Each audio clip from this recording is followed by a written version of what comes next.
Oh, Anin, bonjour, Gakinawea. Welcome to Ojibwe Language Table with Wes Jourdain. Lesson number 75, Ways to Conjugate Verbs, Part 8, Conjugating N-ending verbs, VAIs, and putting them in past tense form. So let's get started. Self-introduction first. Bonjour, Anin, Gakinawea. Wes Jourdain, Indigenous, excuse me. Gidga Bene, Sindigo. Magazine do dame, Misqua Gamiwi, Zagai Gunning Dun Jaba, Goss needs a cognin da. All right, ways to conjugate verbs. Again, we're all going to put this up at every time that we go to this lesson to show you the rules on how we conjugate verbs, VAIs, certain ways that words have different endings, different rules. First person singular, ne, plus your verb. In words that end in N. Okay, second person singular, you, ge, plus your verb. Third person, just the verb, she or he. First person plural, we, excluding ne, verb, imin. Second first person plural, we, including everyone in the conversation, ge, verb, and imin. Second person plural, use, ge, verb, and im. Third person plural, they. If it ends in an N, we're just going to add oog to the end of that word. Fourth person is coming, and unspecified is coming in future episodes. So here we go. Dagoshin. Again, we're putting past tense marker on this. And what happens is the consonant vowel change happens sometimes depending on where you are, depending on your community and your dialect. If we want to get into specifics, sometimes it changes. And when I talk about consonant vowel change, in this version, I'll give you both how it changes, the consonant changes in this. And so consonant vowel change happens sometimes when we add intense markers, changing in this instance the D in Dagoshin to a T. And like I said, it happens sometimes in some words. So we have Ingi Dagoshin. Ingi, in, is my personal, talking about me or I. Gi is past tense. Dagoshin is to arrive. I arrived. Ingi Dagoshin. Here's the next one. Gigi Tagoshin. Gigi Tagoshin. And there's your other example. This can change back and forth depending. It's like kind of like a hard or a soft consonant. Ingi Tagoshin. Gigi Tagoshin. They sound very similar. So it's personal preference on how you want to stress that consonant there at the beginning. It can be a D, it can be a T. Gigi Tagoshin, you arrived. Gi Tagoshin, she or he arrived. Past tense, they already showed up. First person plural, we, excluding the person we're talking to. Ingi Tagoshinemin. Ingi Tagoshinemin. We arrived. Second person, first person plural, we, including the person we're talking to. Gigi Tagoshinemin. Gigi Tagoshinemin. We arrived. Use Gigi Tagoshinim. Gigi Tagoshinim. Use arrived. And third person plural, they arrived. Gi Tagoshinug. Gi Tagoshinug. They arrived. Okay, so that's for VAIs or words that begin with the letter D.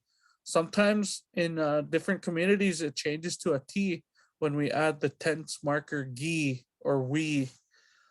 Or I think it even goes on g or duh, that this consonant vowel change takes place. Don't quote me on that. I think that's the way it is. Just the different rules that we tend to follow when we're learning this way.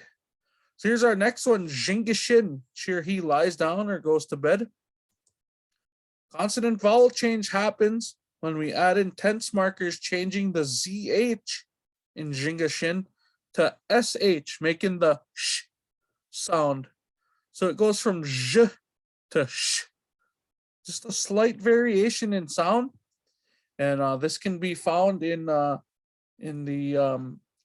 Ojibwe People's Dictionary. Also, if you want to reference this, you can see when you pull up the word jingashin. If you go down, I believe towards the bottom, and it gives you a gi past tense, it'll have that the speaker saying that in change consonant vowel change form. So let's get to our examples. Ingi shingashin. Ingi shingashin, I laid down or I went to bed. Gigi shingashin. Gigi shingashin, you laid down or you went to bed. Gi shingashin. Gi shingashin, she or he laid down or went to bed. Ingi shingashinimin. Ingi shingashinimin. That's a tough one there. Ingi shingashinimin. We, excluding the person we're talking to, laid down, went to bed.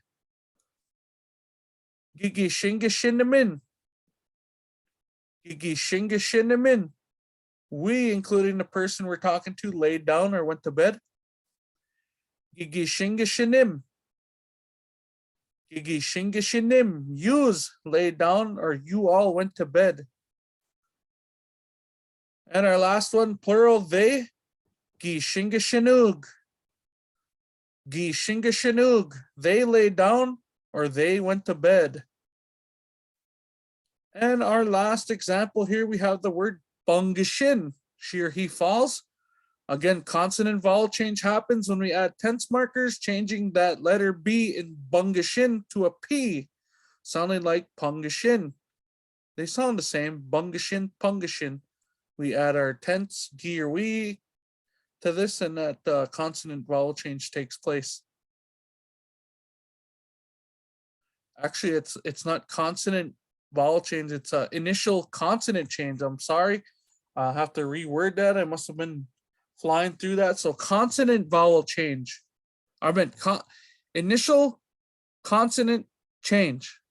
Okay, that's it right there. Ingi pungashin. Ingi pungashin. I fell. Gigi pungashin. Gigi pungashin. You fell. Gi pungashin. Gi pungashin. She or he fell.